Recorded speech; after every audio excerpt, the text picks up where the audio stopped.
Our next speaker is Solomon Sacco. Solomon is Acting Director of Law and Policy and head of the International Justice Team at Amnesty International, where he works on international justice and especially advocates for remedies for victims of crimes under international law.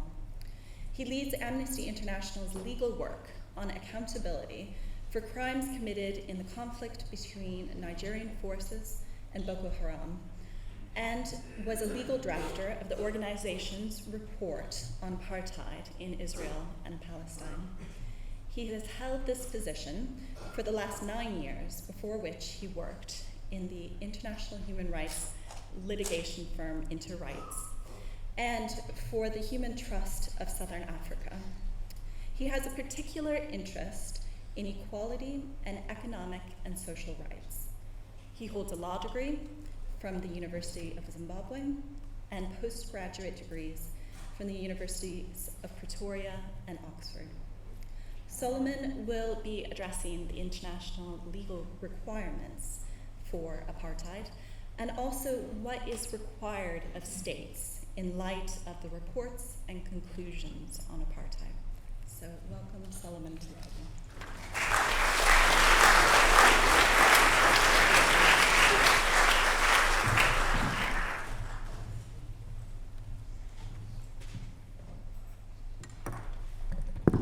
Thank you. I'm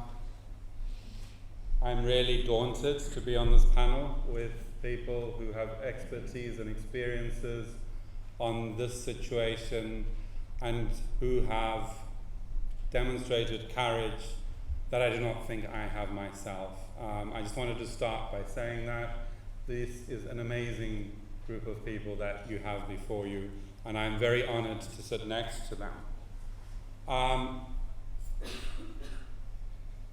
I was born in South Africa. I grew up in Zimbabwe as apartheid crumbled in South Africa.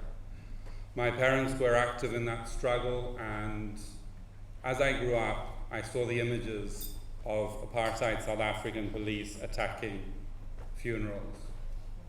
I saw them shoot journalists. I saw them shoot children. We do not compare the situation in South Africa to the situation in Israel and Palestine. But sometimes we are at points where we cannot ignore the similarities.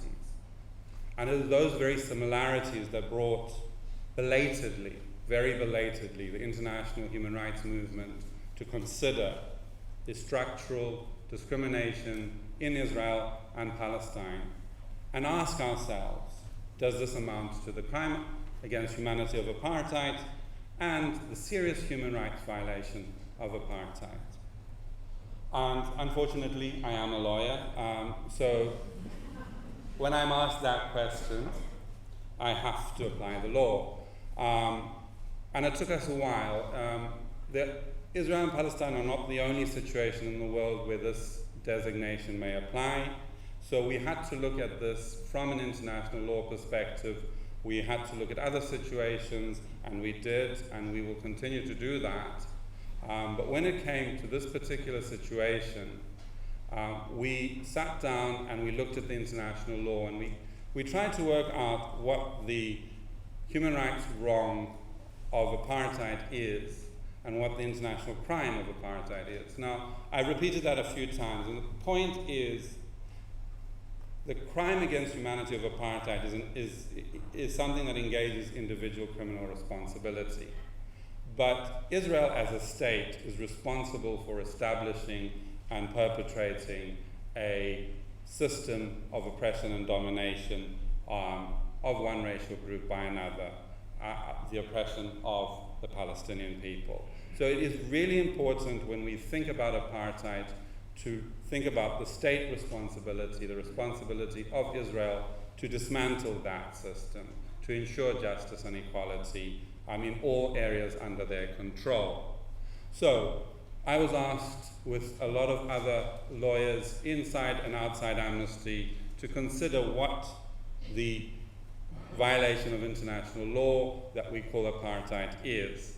Now, there is a lot of condemnation of apartheid. So going back to the Convention on the Elimination of Racial Discrimination, you have the prohibition of apartheid and segregation. That is not defined, so that doesn't help us beyond a consensus that because of the wide ratification of this convention, there is general consensus that apartheid and segregation violates international law. But if you actually want to define what it is, you have to wait then first for the International Court of Justice decision on Namibia, which at that time was unlawfully occupied by South Africa.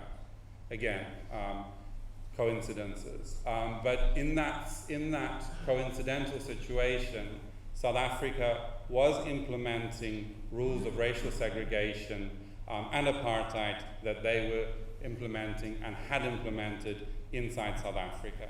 The International Court of Justice said that that was unlawful, it is a violation of the UN Charter. Their definition is very wide. They say all distinctions, exclusions, etc., exclusively based on grounds of race, which constitute a denial of a fundamental right, amounts to apartheid and a violation of the Charter. That is then developed further into criminal law statutes. So first of all, we have the Apartheid Convention in the mid-70s, which talks about inhuman acts committed for the purposes of establishing and maintaining domination. And then much later, you have the Rome Statute, which is what Haggai referred to, and he talked about inhuman acts, institutional regime of systematic oppression and domination, and the intent to maintain that system.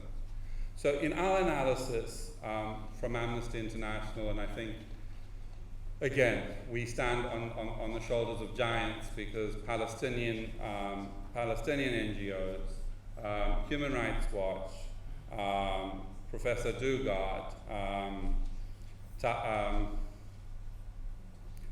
many South African politicians and great people from South Africa have used the term to define the situation in Israel and Palestine. So building on all of that work, we then looked at the question of whether or not there is a system of oppression and domination by Israel against Palestinians. And that is the legal question that we had to answer. Agree with us or disagree with us, read our report. It is shocking. My mind still recoils at some of the crimes, the violence that we described there. And it's not getting any better. I referenced extrajudicial executions of journalists, of children, forced displacements inside Israel, in the West Bank, the horrific situation in Gaza. None of this is getting better. But whatever the legal categorization of that, and to my mind it is undoubtedly apartheid, read our report, read Human Rights Watch report, look at the facts. I promise you they are shocking. Coming back to the law, oppression and domination in our understanding is the prolonged and cruel implementation of discrimination with the intent to control.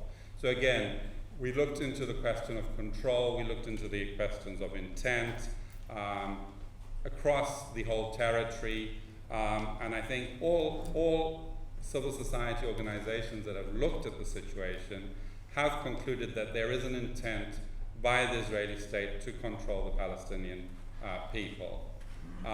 And we at Amnesty have said that that system is the same.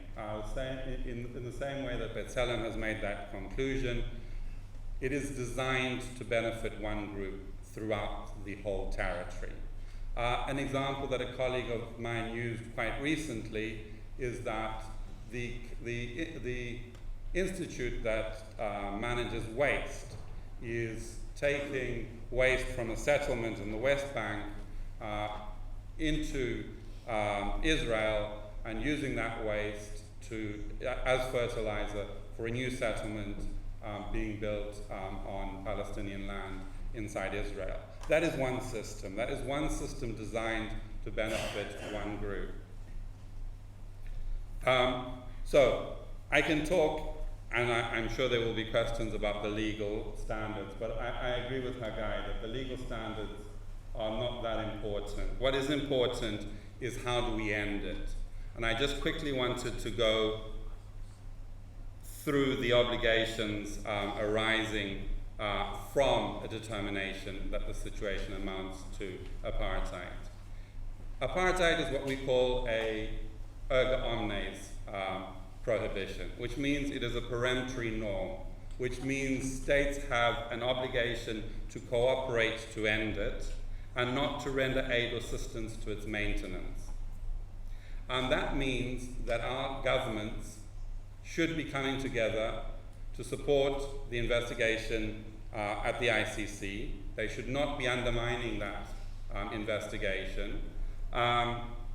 They should be suspending arms transfers to Israel.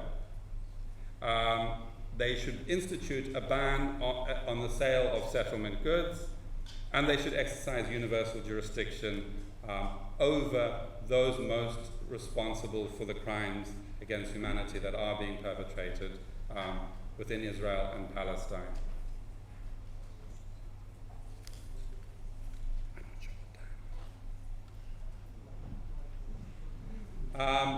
So I have 1 minute.